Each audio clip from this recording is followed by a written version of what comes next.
It's simple time, and this is Chef Tatong, and today gagawa tayo ng Pinoy version ng chowder. Tinatawag natin tong suam na mais. Let's start cooking! Simple, luto na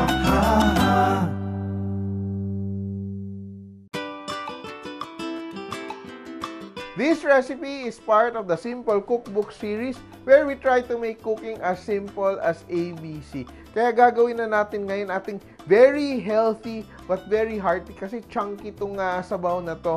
Ang gamit natin dito ay native corn. So ito siya yung malagkit na corn. So it's a parang glutinous corn variety. Available in the market. So, palengke nang bibili lang to. And what we're going to do, we're going to shave off the kernels. So, you can use a peeler, and you can also use a knife. So, you just like cut them into small pieces, no? Once that's done, let's put it in a bowl. And this is a very old-fashioned technique, no? Yung gagawin natin ay, we're gonna add water. And you make sure that your hands are clean. We're gonna squeeze out the pulp, no, the juice. Yan, so ito siya yung ginagawang cornstarch, no. So lalapot yung ating suam because of the natural starches in the corn.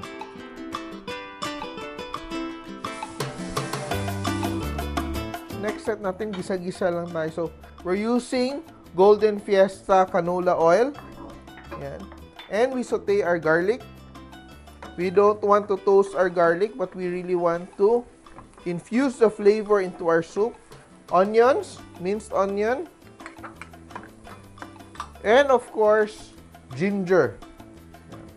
The ginger gives it a very nice flavor. Just saute. And after that, we add the corn. And we leave the juice behind. Yan. Saute that.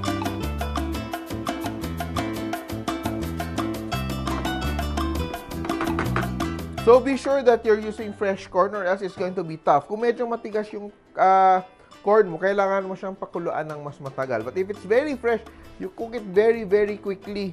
So, we're using clams for this. So, yung gagawin mo to clean the clams is just soak it in salted water. So, I just added rock salt. This should be salty as the sea. So that it will spit out all the sand na kinain niya. So, what we do now is just set it aside here. And nagisa na yung aking corn. We have to make sure that the corn is already cooked before we add the clams. Just cover it so it cooks more quickly. So our corn has been simmering for a few minutes, around 8 minutes, and it's already tender. Yan. What we will do now is to add the clams. So dadagdag lang natin yung ating halaan.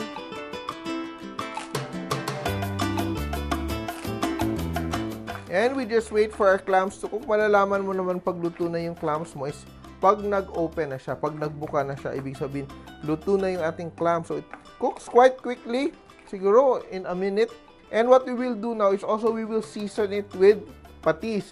But we have to be very careful because yung clams, may kanyang alat na siya. It has its own saltiness. So, yung ating patis is just pang-alalay.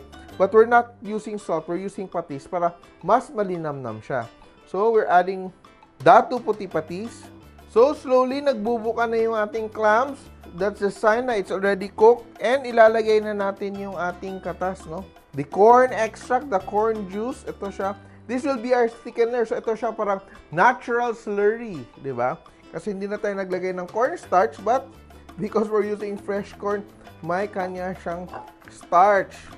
And to finish, lalagyan ko siya ng chili leaves, dahon ng sili, or if you don't have dahon ng sili, you can use malunggay.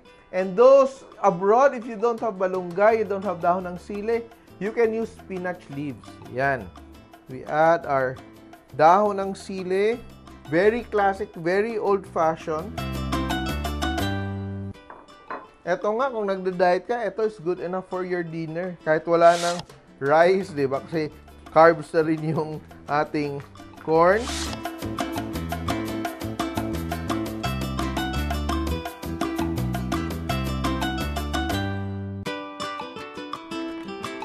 So this dish is very satisfying and it's very healthy, and kahit ito lang yung kainin mo, nakakabusog na siya.